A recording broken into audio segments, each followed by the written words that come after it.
Okay, good afternoon, everyone, and thank you for taking the time to be with us here at 3 o'clock on a Tuesday afternoon. I know there's a few people still coming into the session, so hopefully by the time I finish talking, you'll be able to listen to our special guest.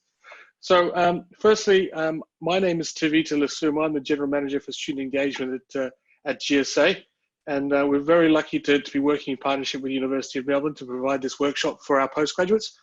So before we start, I'd like to acknowledge the land of the Yalukut Willang clan of the Bunwurrung, where I'm hosting actually from today. I pay my respects to the elders past and present and recognise the strength, resilience and capacity of Aboriginal and Torres Strait people in this land. Now, today we're extremely lucky to have Sophie join us. Sophie Bryant is a Senior Advisor to Careers and Employability at the University of Melbourne. Her background is as a secondary teacher, education officer at the Royal Parks in London, and as a development advisor to the University of Melbourne. Means that she brings different perspectives, experiences, and understanding to career conversations. She enjoys speaking with students to provide insights into assisting students in development, self-efficiency, and finding answers to their own questions. She aims to provide resources and practical steps students can take to assist them in, especially in setting goals, enhancing skills development, and finding meaningful employment. So I guess that's a key message for us at GSA is a lot of our webinars and our online engagement recently has been about providing opportunities for postgraduates to transition into work. And it's one of those big ticket items for any student, especially postgrads, is building those blocks to be able to transition out of university life and into some meaningful employment. So with as no different, we are running our webinars from 3 p.m. to 4 p.m. Monday to Thursday during SWAT vac and exam weeks. And today we are, as I said, very lucky to have Sophie on board to talk us through building a proactive jobs strategy. So I guess this is the part one of many parts to looking for work, but I think it's probably a good place to start. So please welcome Sophie. Looking forward to the session. Thank you very much, Tavita, and a good afternoon to everyone, and welcome to this session today, Building a Proactive Job Search Strategy. I'm from the Careers and Employability team at the University of Melbourne, and this session we've really tried to target to focus on resources that you can access to be informed about potential careers, roles and industry research. So engaging in a proactive job search strategy is an ongoing activity. This is not something you can do overnight. You can make a start, but obviously at this time of semester, we'd like you to focus on your academic achievements and doing your best. But no, this is something that will be pretty much career long, researching, exploring options, looking at your skills and developing them and working towards moving into roles that align with your interests and values. So we'd certainly recommend that you should make use of our workshops and group discussions that we have advertised, and I'll take you through some of those later on. And we also do have virtual one-on-one appointments we'd also recommend you could access. They are every day, morning and afternoon, and we do have quite a good capacity there, so something to draw your attention to. Also keeping in mind for this session, I have prepared a resources handout which will be available to participants and circulated after this session. So let's get started. So let's have a think about the learning outcomes today. So this is what we're hoping to cover in this session.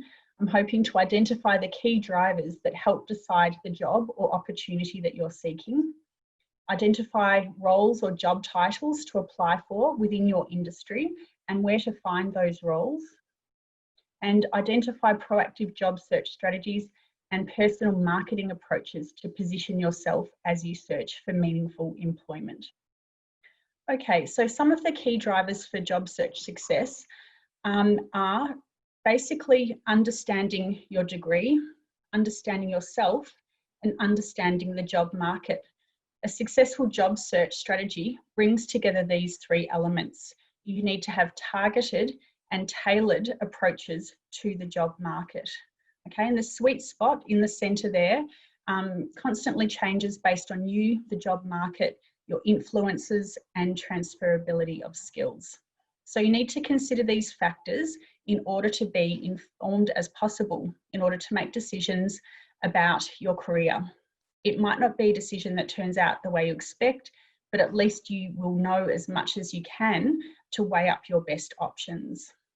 Okay, so just taking these one by one, and with these slides, I do have resources. I'll flag them and discuss how the resources will be useful for you, but these again are on the resources sheet.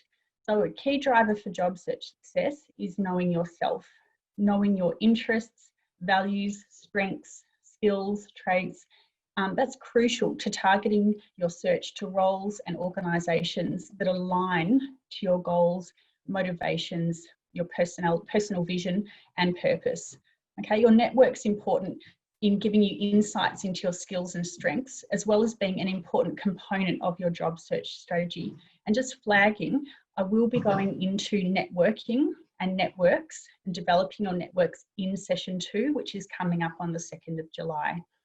Okay, so thinking about yourself, if you would like to explore more about yourself, what are your values, what are your personality key strengths and skills, I'd recommend hopping onto EmployMe, and that's a platform within the Careers and Employability webpage. Clicking on the personality and skills tests, and you can do a number of assessments there. You can hold them within that saves them there for you, and that just gives you a bit of an insight about yourself and how you then can relate to the jobs that you're looking for. Okay, another key driver is knowing about your degree. So obviously you're doing masters or postgraduate or graduate research. So it's more than learning and knowledge and technical skills. You will have developed transferable skills in your undergraduate degree, and now you're enhancing and honing your specialised skills as a graduate or graduate research student. So it's important to reflect on your skill development, and it's useful to refer to the handbook. I know you've probably looked at the handbook a million times about your course structure and which subjects to choose, but there is a tab of attributes, outcomes and skills. And I would recommend that you do have a look back at the handbook and compare the skills that you're developing within your course and your subjects, and look how these may align to roles that you're looking for. And it may be a useful tool to use the wording from the handbook and adapting that within your resume, for example. Okay, so as a graduate student, your additional qualification and skill development will translate positively into the labour market. So just looking at this takes us to the job market. Clearly, at the moment, the job market has taken a turn. This isn't, as we've heard, a very unprecedented situation, but it is important to understand the job market, also called the labour market, and it's important in being proactive and understanding the current labour market and current climate. So thinking about the job market, that involves employer and industry knowledge, trends, growth and future predictions. So some good news for you. After the global financial crisis, there was something called credential inflation, meaning employers would look to hire people with higher educational qualifications. So if they have the opportunity to employ someone with a master's degree or graduate research qualification, they would do that over and above someone with a lesser qualification. So this will be the situation in the COVID environment as well, which could be advantageous for you in applying for roles. Now, I've taken some data from the Quilt survey, Quality Indicators for Learning and Teaching, from the Graduate Outcomes Survey in 2019. If you look at the figures there, it shows that the higher level qualifications, such as doing postgraduate coursework or research, actually does continue to confer additional benefits in the labour market. Okay, so the higher level of qualifications generally lead to improved salary outcomes in addition to improved employment outcomes. So that's also positive. I'm trying to bring you some positive news for what you're doing in this environment. Also, it's worth noting in recent SEEK reports about job advertisements, in the past 2 weeks, from new job ads posted on SEEK during the fortnight ending the 31st of May were up 49.2% on the previous fortnight.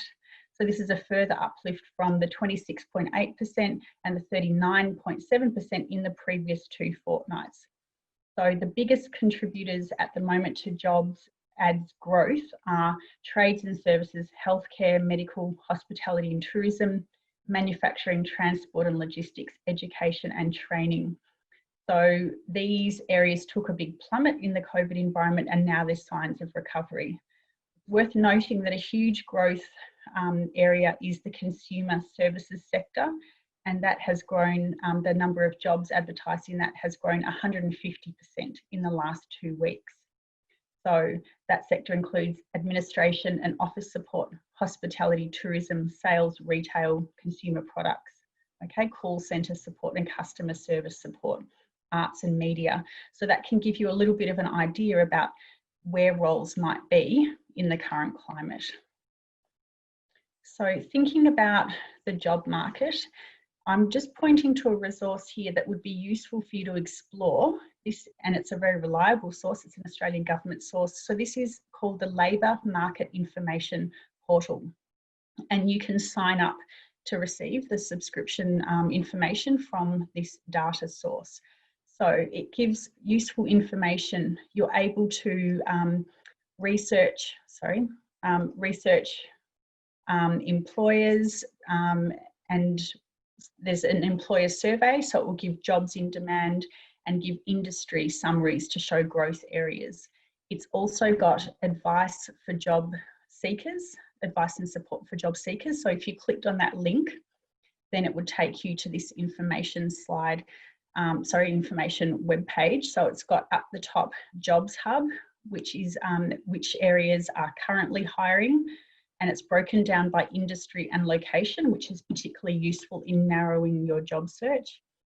The second arrow down there is finding work in the Australian jobs market, so also useful. And down the bottom there, it has jobs in demand right now. So this is Internet Vacancy Index, so which roles have been advertised currently. So definitely worth getting across this information in the job market, okay, for your information and to target your approaches and build efficiencies into searching for jobs in this current climate. Okay, so what opportunities you might be exploring now? So you might be looking for part-time and casual work, contracting or fixed hours employment.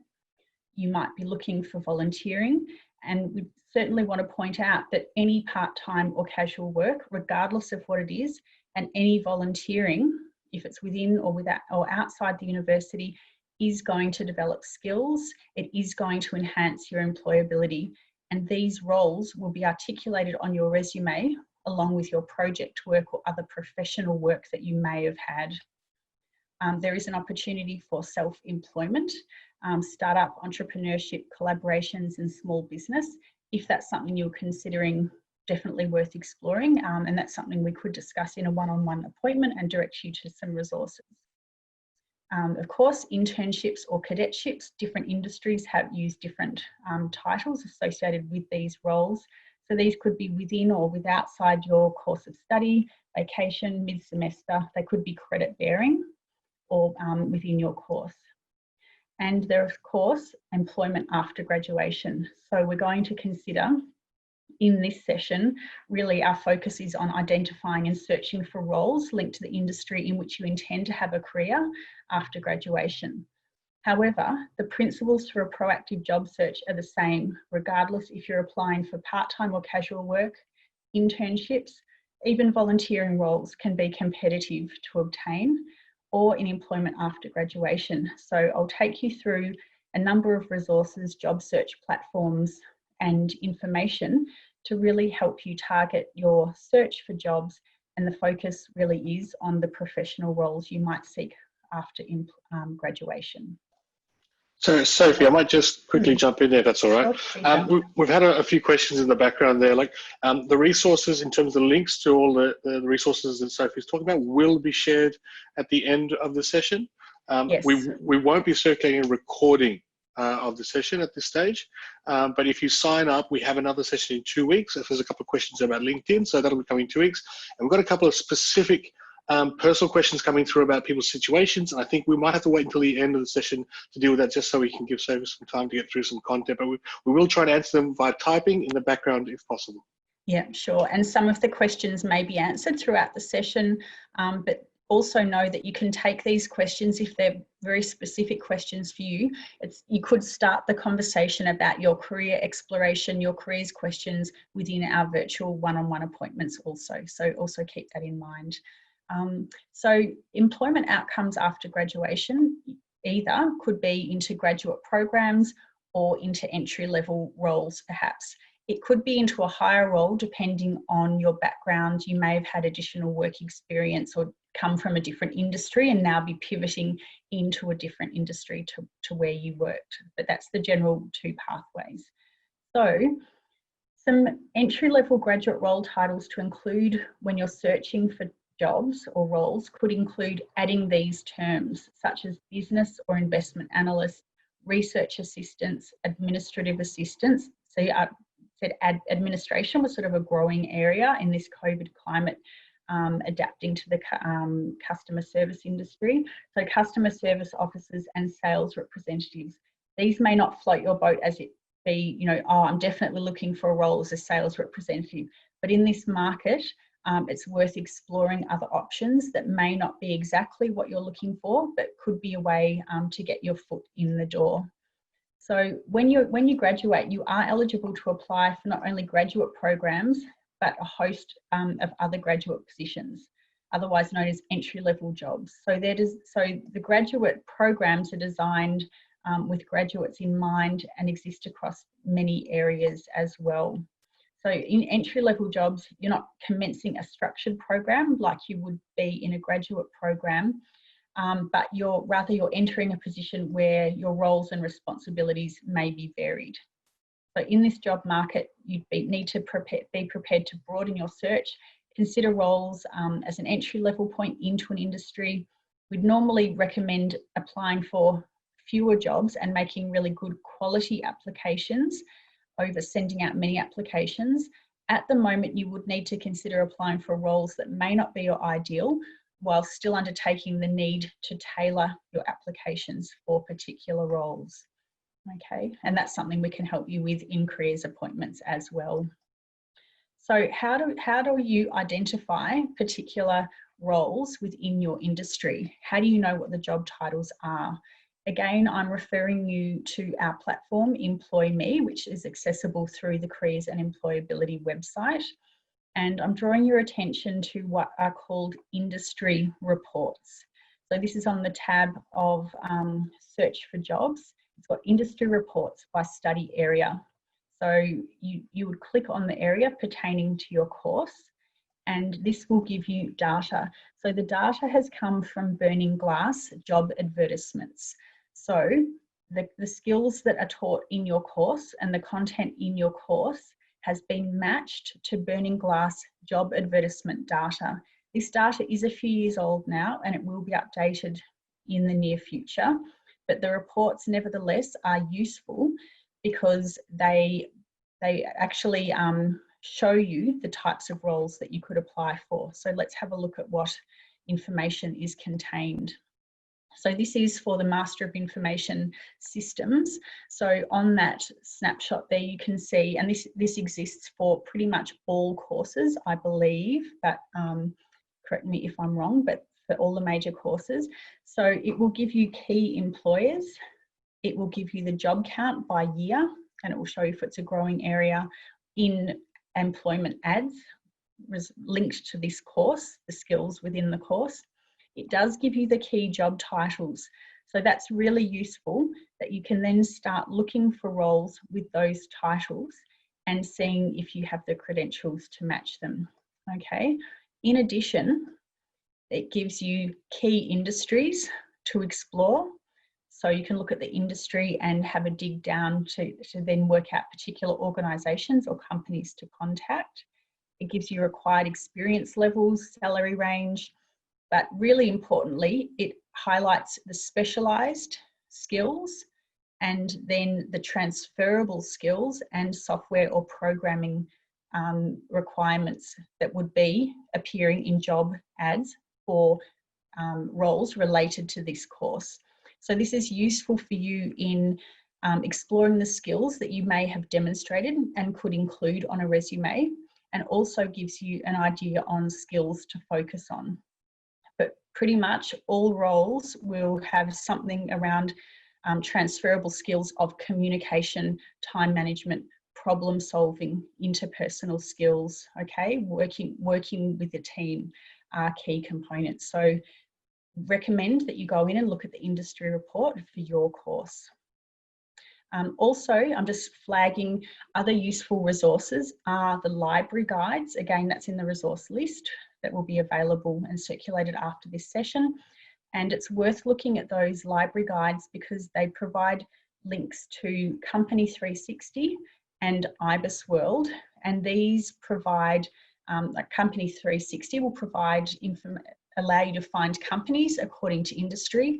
It will allow you to filter companies according to their size, like a small to medium term enterprise, which could be like around up to 50 people, for example. Will give you their revenue and location. So the way you could use that is researching for companies to apply for or make direct approaches to.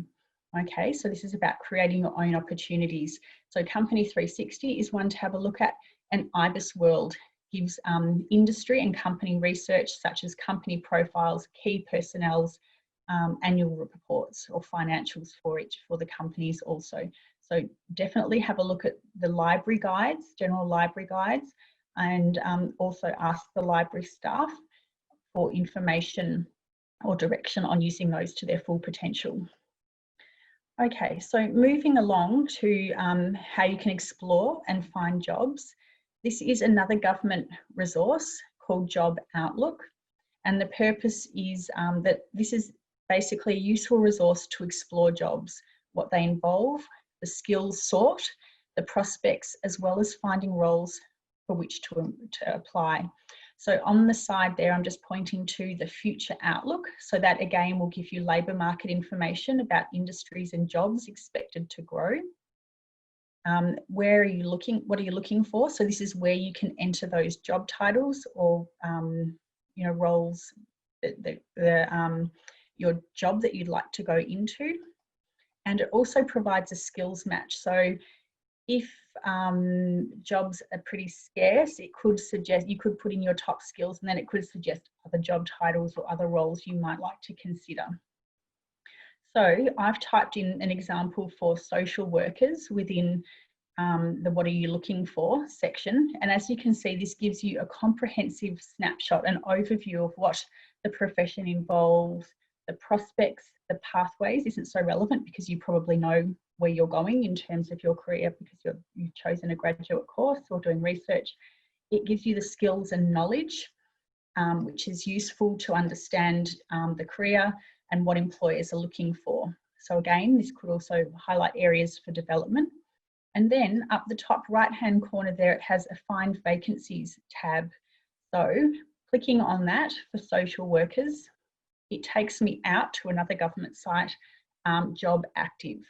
Okay, so this is then going to allow me to find current vacancies, but it also gives me a way to research job titles. So the job titles aren't all going to be social worker. You can see there that there's different job titles, okay, such as clinician, child, youth and family, or manager in home care, but it's looking for social work background or credentials. So through these roles, you can then research the skills that they're looking for, responsibilities that might be entailed in the roles, organisations and companies to apply for. Maybe you see a role that is senior, a managerial role or a coordinator role. But what would happen if you approached that organisation with a really great cover letter and a professional pitch and a fantastic resume for, you know, an internship or an entry-level role? Okay, just an idea. So this is about being proactive. Exploring and finding jobs on LinkedIn is another option. I'm sure a lot of people are trying this. So job searches can be refined to location, company, entry-level roles and internships as well. It's also useful to use LinkedIn for research, networking, professional associations, as well as a recruitment tool. So in using LinkedIn for research, just be mindful that your settings are maybe on private. I've put mine on private because I often use this with students and I don't want everyone to see that I'm randomly searching hundreds of people and their LinkedIn profiles. But it's really useful for research and looking for jobs. So I'll go a little bit more into the research after. But also, and this is in the resources, there's a link to a LinkedIn newsfeed on who's hiring right now. So that's also good to keep abreast of that situation also. So with LinkedIn, there is an alumni tool. So I've gone to, and we use this a lot, the University of Melbourne LinkedIn page or LinkedIn profile. And down the left-hand side, there is an alumni tab. You can search and filter for University of Melbourne alumni for similar qualifications and study areas as you. Okay, so this is like it's useful for research because people that may have done the same course as you have the same qualification. You can then search by looking at even recent graduates to get an idea of their experience, their career pathway, how did they get into that role, what were they doing whilst they were at university, what experiences did they have, okay? And it may be that you're able to connect and contact someone through using this alumni tool because you have that natural reason to contact them that they're a University of Melbourne alumni, okay, and you're at the university and you've got the same interest or your career pathway aligns with them. So this is a way, by using this tool, you can explore job titles, you can explore career paths, and also how they promote their skills. And that's important for you to be able to enter that professional world and promote your skills in a similar way. Okay, so this is the alumni tool. If I click on that alumni tool, you can see there are over 200,000 alumni at the university. You can then refine the search, okay, by entering in key search terms. I'm not going to go into this now, but it is very useful. And you're able to see where alumni work, what they do, what they studied, what they're skilled at, and you can keep refining your search according to those. And if you scroll down from that, it'll bring up profiles and you can start exploring the profiles and using it as a research tool. You can start following the companies and the organisations that these alumni follow within an industry, because then you're going to be educated about the industry, be informed, and it can give you ideas for companies to which apply, for example. So if you're interested in exploring that further, I'd recommend that you attend our Mastering LinkedIn session to explore that a little bit further as well.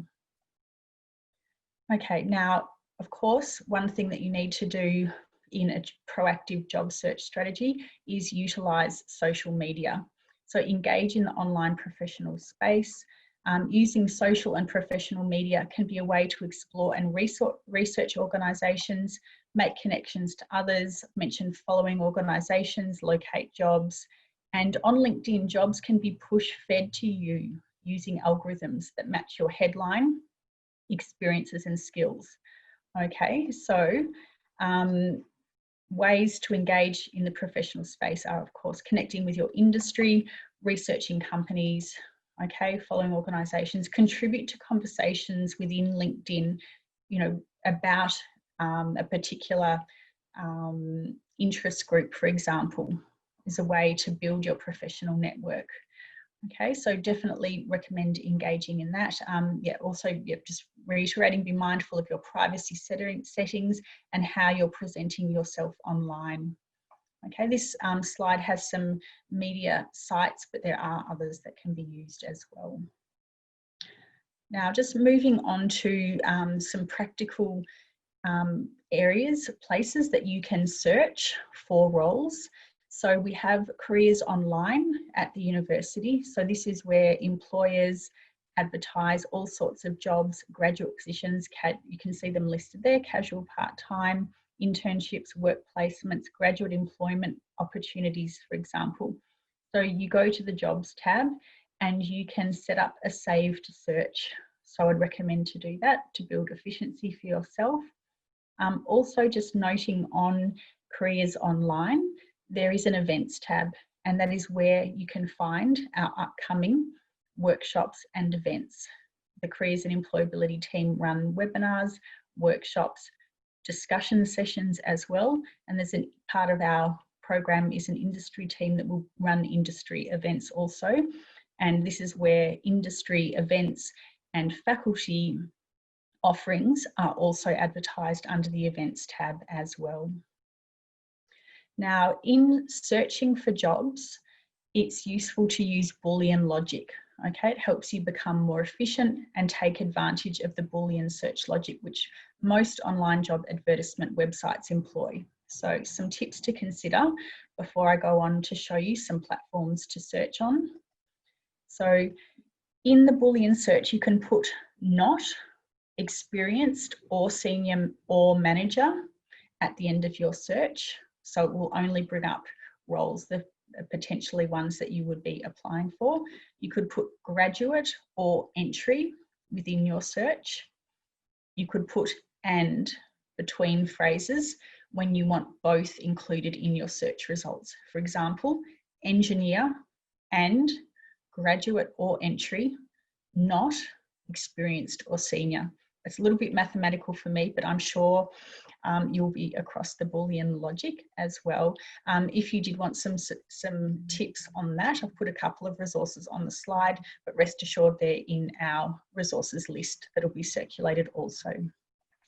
Yes, Sophie, wow, just wanted to add quickly, that was a great, I've never even thought about the different types of search language that you could put in to help minimize the results, I guess focus the results for yourself. So for me, that's a huge takeaway. Yeah, and again, this is covered in the Mastering LinkedIn session as well, if people wanted to have a little look at that within that session also. So yeah, I must admit Boolean isn't my strong point, but it's definitely worth something considering and exploring just to build that efficiency into your search as well. Yeah, amazing.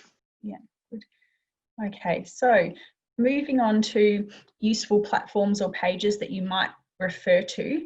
So I've sort of divided these up into, this one is for graduate roles and internships. So GradAustralia, you may already be familiar with, so forgive me, I'll go over these quite quickly because if you are interested in exploring them, I have included them on the resource list as well.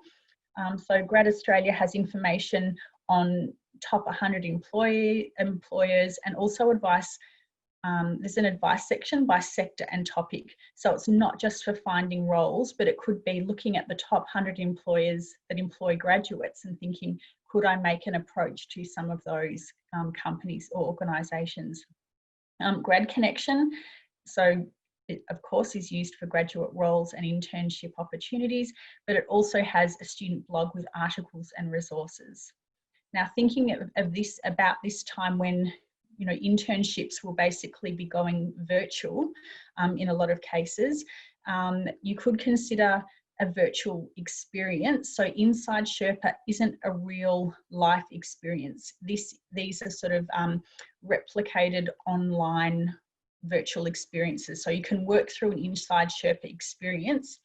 It's not the same as doing a real life sort of remote internship where you're engaging in real time and doing real projects, but it's still a worthwhile activity and could be a way to be productive during this COVID time. The Global Student is an organisation that's based in Kuala Lumpur, and that was already working in the virtual internship area pre-COVID. And also Australian Internships has a program called Virtual Internship or VIP.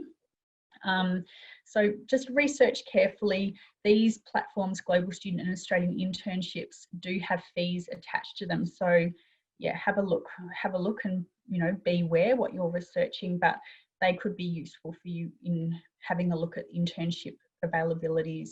And the Global Student does match you to a particular role, and there is ongoing supervision. So it's not just like being linked up with dumped in a remote virtual volunteering role internship role, they do have contact with you. But yeah, just explore those and go into it knowing exactly what you are entering. Now you're probably familiar with all of these sorts of job search sites. So just be aware that they do offer additional features such as skills building, analysis of future work and other features. And it's worth considering a Seek profile as well as having your LinkedIn profile. Jora seems to be particularly popular. It promises to deliver more jobs in real time. So that's their promo. Career One has really detailed filtering, including company, location, skills, work authorization. So this is for PR or visa, for example. It has careers section, articles and advice. Glassdoor, you can set up a profile and upload your CV. And Indeed, you can also upload your resume or CV as well. And it has company reviews, which is also useful. Specialised pages can also be useful, and these are available on our website, which I've sent the link to in the resources that I've got set up at the end. There is Going Global. Now this you require a University of Melbourne sign-in. So this provides really detailed information about if you wanted to apply for a role, and I know it's a bit not quite what you might be doing at the moment, but apply for a role overseas.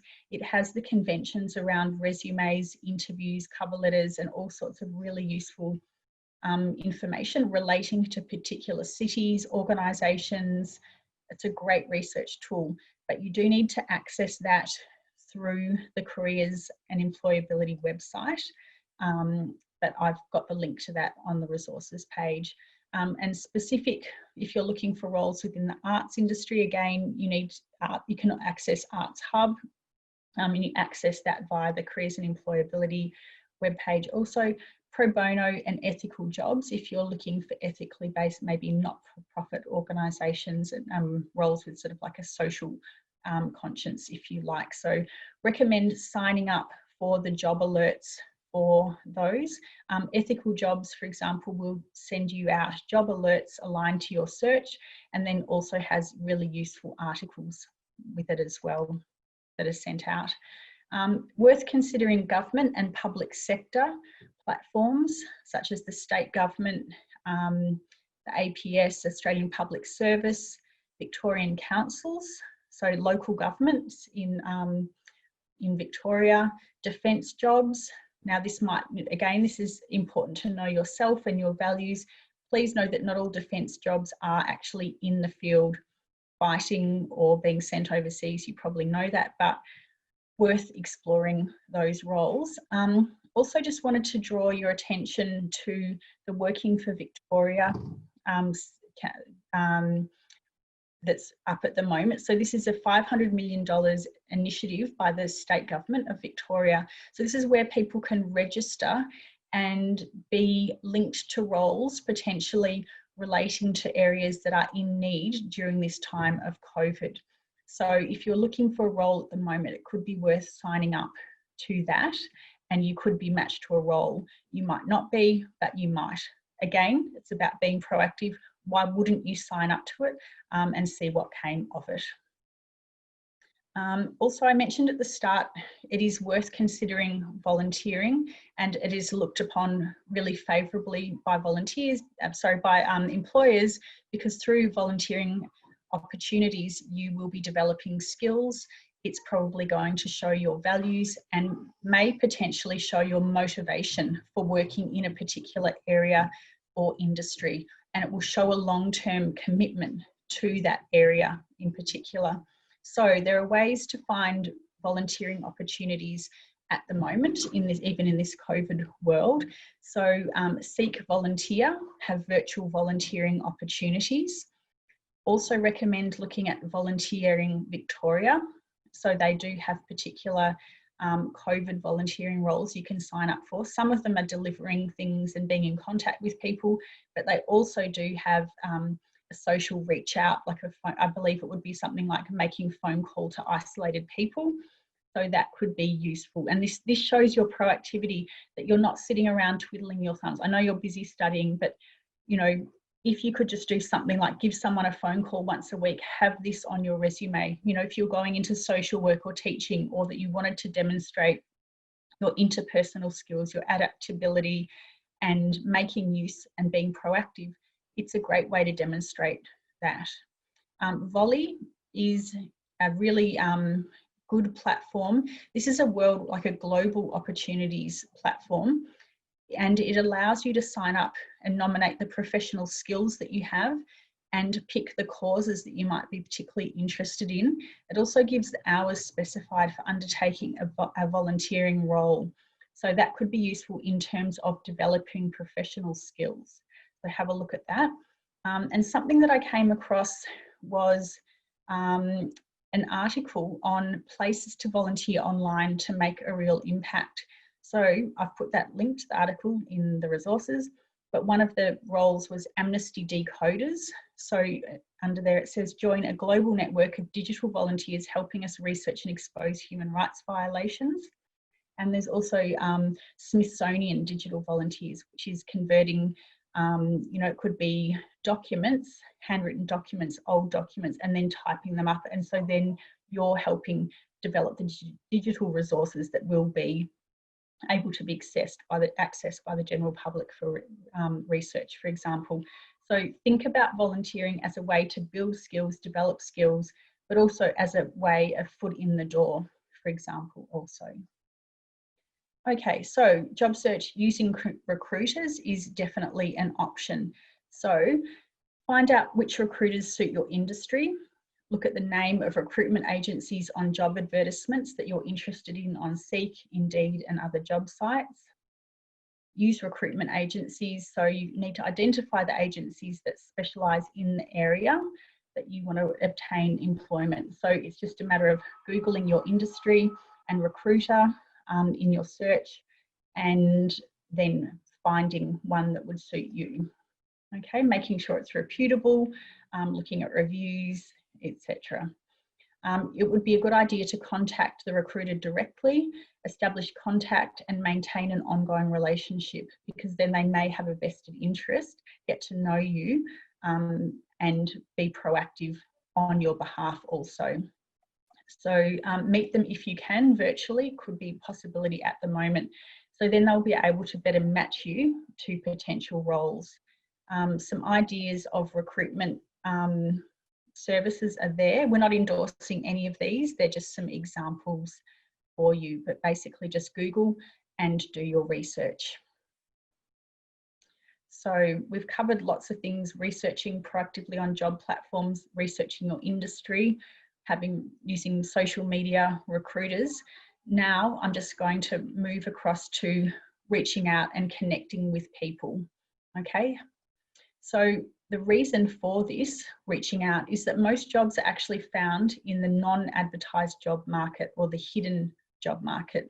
So a direct approach could increase potential opportunities. So this is where it's important, and we'll go into this more next time on the 2nd of July. Letting people know that you're looking for employment. Let your networks know where you're at and what you'd be interested in doing. Would you be prepared to do some volunteering? Would you be prepared to do an internship? Would it be possible that they know someone that they could introduce you to, so you're able to connect with them?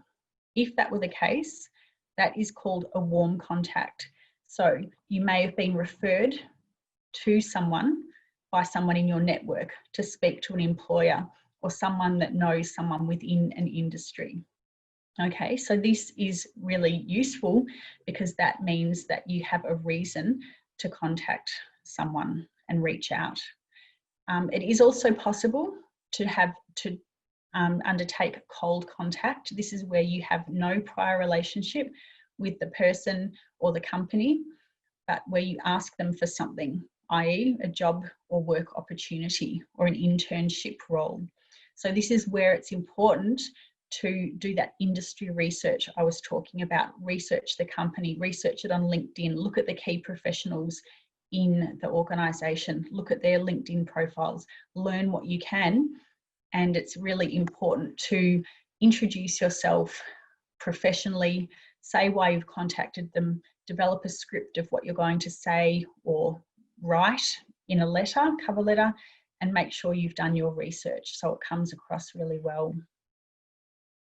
Okay, so in mentioning contacting people, whether it's a warm contact or even contacting someone in your network, warm contact or a cold contact, it's important to have a professional pitch. And I'm going to go into this in more detail in our networking session in a few weeks' time. So why is it important to have a professional pitch? It's important so that you're confident and prepared and have a clear message to share with the audience that you're reaching out to or contacting. So what is it? It's really just a short self-introduction. It could highlight the course that you're doing, the area of interest, your skills, and what you're looking for from them, okay, or what you can offer them. So you need to think about what is your unique selling proposition. What is special about you that would intrigue them or interest them to learn more about you or potentially offer you an internship or role or offer to meet with you to discuss your potential next steps. So when could a professional pitch be used? It can be used in a number of different places. So you could have it as a career profile at the top of your resume. So it's like an elevator pitch. If you could speak to someone, the CEO or a manager from an organisation where you'd love to work, what would you say to them in a few succinct sentences? It can be used in a cover letter, and I'll go into that in a little bit more detail in the next slide. It could be used in the tell me about, about yourself in the LinkedIn profile. It can be used in virtual and face-to-face networking events, in reaching out to develop networks, and in interviews. The tell me about yourself question, which is dreaded in a way because it's so open, but having this professional pitch developed and ready to roll is really key for those areas. So cover letter structure, this is a really basic structure. We see a lot of cover letters, and I'd really recommend that you book a virtual careers appointment with us so you can have one-on-one feedback. Bring us a draft of your cover letter, bring us the role that you're applying for, and we can make sure it aligns with that. Do your research on your organisation that you're applying to as well. Research the people that you're sending it to, the company. What are the key things that the company is working on? What is that organisation trying to achieve? What are their key projects? Okay, so this is where we'd recommend booking into our service. And also we do have on EmployMe, our platform that comes off the Careers and Employability website, we recommend using the cover letter resources and cover letter builder that we do have online there as well. So it's important to target your cover letter to each organisation you apply to. It's not just a case of replace the company name with a different company name and roll that letter off. It will be very obvious to prudent employers and recruiters, in HR, that you're doing that. So what is in a cover letter structure? So if you're applying for a job, you'd state the job that you're applying for and where you found it. Or if you're using this cover letter as an email to introduce yourself in a warm or cold contact approach, it would be the reason you're reaching out. So if it's a warm contact approach, you'd mention the person who has referred you to this person or the organisation, for example. Introduce yourself, your key skills and attributes. Okay, so it's about what are the things that separate you out from other people that make you who you are. This is going to be a carefully crafted, persuasive letter to highlight your fit to the role, the organisation's culture, and there are several factors to consider in doing that. Okay, you need to justify why the role is right for you. Make sure the motivation comes across. How is you applying for this role related to your major career goals? Okay, you need to consider the corporate culture, the values, and how you're a good fit with these. And you need to demonstrate how you're going to demonstrate that fit. How does your personality, how do your skills, values, attributes, and traits link in with that role? Okay, and as a graduate, you need to be able to demonstrate a deeper understanding of the skills you have acquired and be able to demonstrate them with an example. So in a cover letter, you can really highlight and a really pinnacle achievement that you're proud of, that demonstrates a number of the skills that are asked for within the job description. Okay, how would you, and it's worth asking yourself, how would you be able to articulate your skills over and above a student with a bachelor degree? Okay, and the key also is having wrap up and next steps with a call to action. So the key things to consider having an impactful cover letter are talking about considering your unique selling point. What is it about you that makes you a person that would be employed by an organisation? Would it be your combination of your master's and experience in a similar field, or even experience in a different field which could add value or different perspectives in undertaking the advertised role? Do you have language skills that mean you would be valuable in this globalised world? Could you create new opportunities for the company? Have you adapted as an international student to life in Melbourne to prioritise your study and thrive on challenge, and would be prepared to move to another city or location to pursue your goal of working within that industry? Now, it's important with the call to action at the end, not just to look forward to discussing your role at an interview. That is, a run-of-the-mill way to round off a cover letter. Really, it's an opportunity at the end of a cover letter to tell them exactly how you can make your skills and experience a reality to their team. So an example of how to end a cover letter could be, I'm excited to have the opportunity to talk about how I could join your team in its quest for this value, or to work on that project, okay? And I'd love to continue the conversation about how I could contribute to the development of that project, for example, okay? So this is something I'd recommend, again, coming into our service and discussing with a senior advisor. So the key takeaways we hope we've been able to deliver from this session are: developing an understanding of yourself and the job market is key in developing a proactive job search strategy. Being proactive and seeking out experiences, opportunities and connections are vital. This has always been the case, but even more so in this competitive job market we are currently in. Now, finding a job is a job in itself. It can take time. So reach out to networks, let them know what you're doing, that you're searching for roles and what you're open to, and also reach out to the Careers and Employability services at the university. So know that we do have virtual appointments. So we do have the Careers Studio. Usually it was on campus in the ground floor of Stop 1, but now we do have Zoom appointments, and you put in there details. You can upload your resume, cover letter, key selection criteria. You can ask to have interview practice within these sessions. And we see students time and time again. They come to us for some feedback on their resume and cover letter. Then we're able to work with them as they may progress to the next stage of an assessment centre or having an interview. So please come and talk to us. This can just be a conversation about, I'm not really sure what to do next. I'm trying to work out what the jobs are called that I'm trying to search for. Any conversation around your career development, career planning is a conversation you can have with us.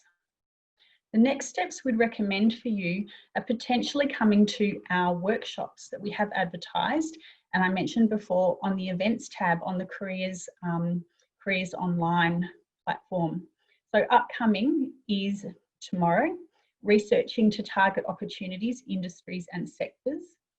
We have identifying and promoting your skills next week, understanding recruitment and selection, and the Mastering LinkedIn session also. Also, I wanted to point out for our graduate research students who may be in the room today, that we have developed a calendar of events particularly targeted to graduate researchers. So these are going to be advertised on Careers Online in the events, and that some of them are open for all. As you can see, workshop 1, 2 and 3. So resume composition and skills identification, writing a professional cover letter, responding to capability statements and key selection criteria are open to all. And then there are some insight groups about job searching, targeted networking and personal branding related to breakdown within HAS, STEM, business, MDHS. And there's a symposium coming at the end. So definitely have a look at that and be open to looking at Careers Online for that information. So they'll be advertised usually a couple of weeks before they are running. So last slide is a thank you for listening to me today. I hope it's been a useful and practical session where you've got some ideas about researching yourself, industry and job opportunities and being proactive. I wanted to draw your attention to the Ask Alumni platform, and I'll go into this a little bit next time when we're looking at reaching out to networks and developing networks, because this is a way you can reach out to Melbourne Uni alumni and have them as mentors. So really explore Ask Alumni. And also wanted to point out the Leaders in Communities Award. Some of you may be registered with the award. If you don't know what it is, I recommend you look at it.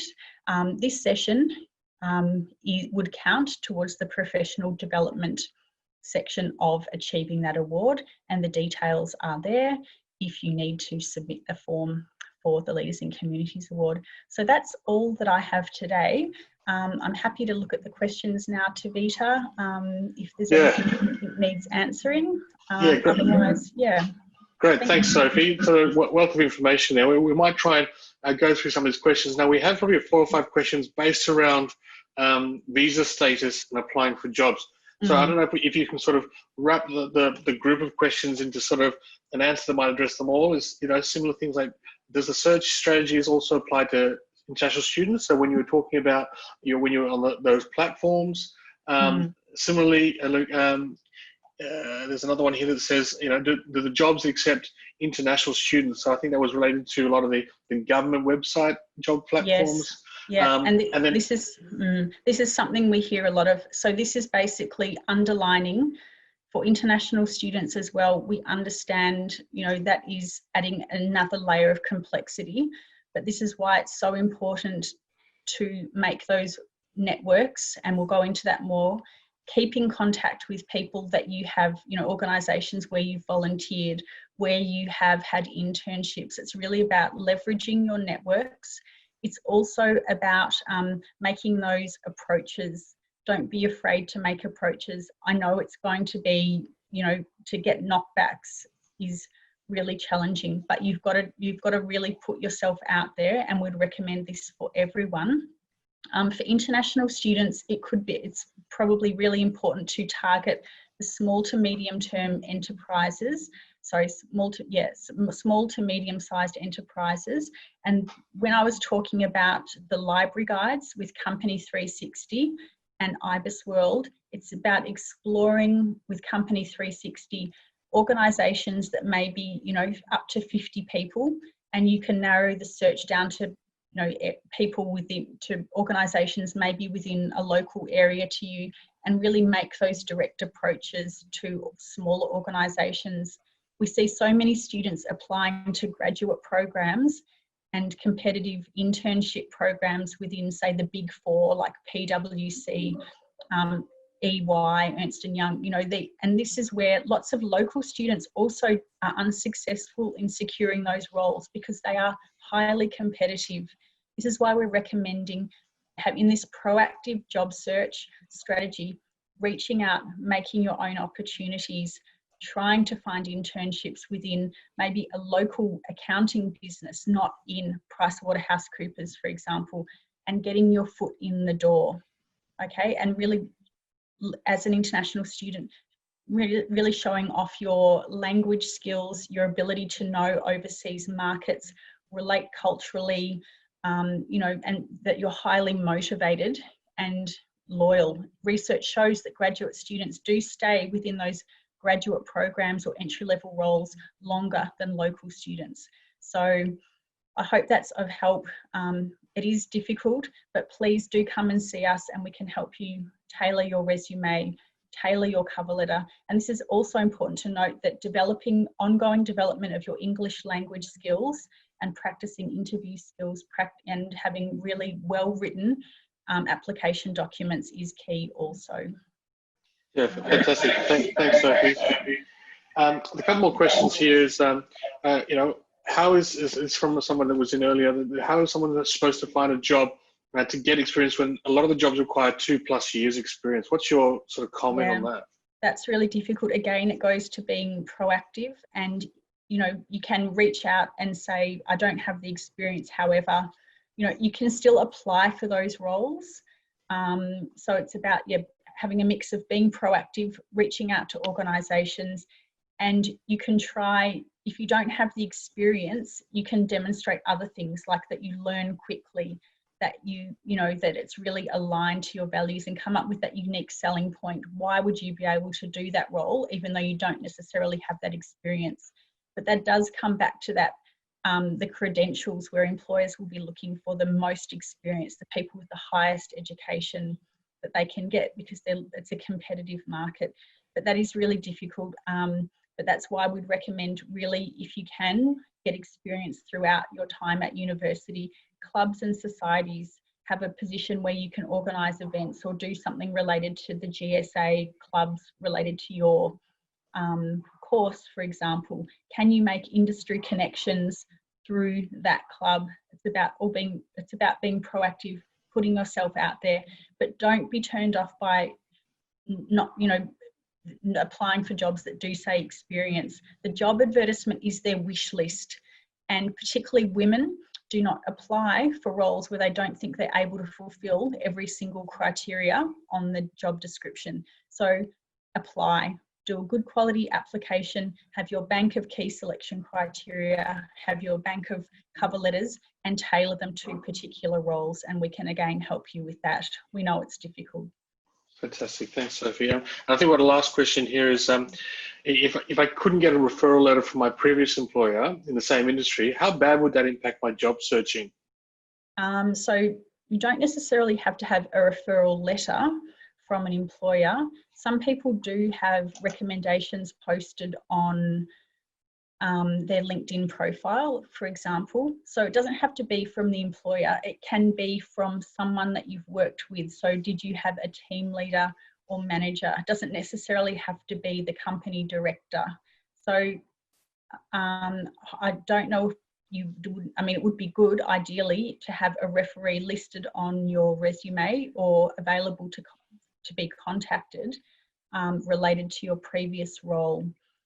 It's just hard to say. If you had other referees that were able to endorse your skills and speak highly of you, it might not impact it. It's just hard to say. So I'm not quite sure if, you don't have to have a letter, is what I'm saying. But if you had someone from your previous company, doesn't necessarily have to be the big boss. It can be someone that knew you to give you that reference as well. Yeah, I might chime in there too. When we're looking for for people to work for us, it's good to talk to people that they've worked with in the past. I mean, some people do have reference letters, if they want to call them that, and they're great. But in fact, we still call those people on the reference letter. So so either or. I think it's just nice to have a bank of people that know your worth or value in an organisation. I think that's key for any job prospect. Yeah, exactly. And it can be people that give you a professional reference. It could also be people that could be academics that know you quite well from an academic perspective and your project work also. So don't just limit it, and don't let it stop you applying for roles. Ideally, it would be great to have someone in the same industry, but if you've been able to demonstrate your skills, someone else will be able to speak highly of you also. Yeah, absolutely. Look, if there's, are there any more? We're going to keep it for a couple more minutes. We've gone over time. I really appreciate Sophie's time, actually. But if there's any more questions, final words or comments, please send them through now. But in the meantime, while that's going on in the background, I'm just going to say that GSA is working tirelessly to make sure our grad students have the opportunity and the access to a lot of the services that are available through the university. So working alongside Careers and Employability, Academic Skills, and CAPS, our three major partners as we go through support for postgrads. And like no other, please go to our Facebook page. We have a list of events going on. Tomorrow we are interviewing George Habib, who heads Wellbeing now, Associate Director of Wellbeing at the University of Melbourne, talking about the initiatives they're bringing through. On Thursday, I'm hosting a session on dealing with your exam stress and getting through the strategies that you use to get through that. So it's an open discussion with some students, with some resources provided to us by Academic Skills. And then next week, again, we've got all our partners at the University of Melbourne and our talking to our new leaders. So we've got 15 new council members to govern GSA for at least a year. And so they are coming into the room to talk about what they see the future of GSA moving forward, and that'll be a great session to be part of on Monday. So 3 to 4, Monday to Thursdays for the next coming weeks, just to support us through exams, and also that we have our coffee support initiative. So we are releasing more coffee vouchers today/tomorrow, where you can actually redeem a free barista coffee at one of the 15 stores on the list that potentially will be in your area. So that's been really overwhelmingly subscribed, obviously. So we're just releasing a few more to our students to get them through this tough time. So if there's no other questions or comments from the group, I know that all the resources have been pasted there in the chat, but Andrew in the background will make sure that everyone gets a copy of the resources and the links to what we've been talking about today, just to help you get through this job searching prospect and making sure that your cover letter is up to scratch. Because what you want people to take notice of you and push you forward to get you into at least a phone call. So I think that's the aim of the outputs for this session. So Sophie, any closing words there from your side? I just want to thank you for having me, Tavita and Andrew. It's been really good to connect with the GSA, and just reiterating students that are registered today, I'll be coming again on the 2nd of July to speak to you about networking. But in the meantime, please don't hesitate to connect with our service, the virtual appointments or our upcoming workshops and seminars. And it seems you've got such rich range with the GSA as well. So hopefully in a combination of the GSA supporting you and the Careers and Employability team, you're going to feel a lot more confident in keeping that conversation going about your career development, and know that it's an ongoing experience and that we're here to support you. But thank you for the opportunity today, and look forward to the next one. Great. Thanks so much, Sophie. Thanks again, everyone, for being with us today. We'll see you next time. Goodbye.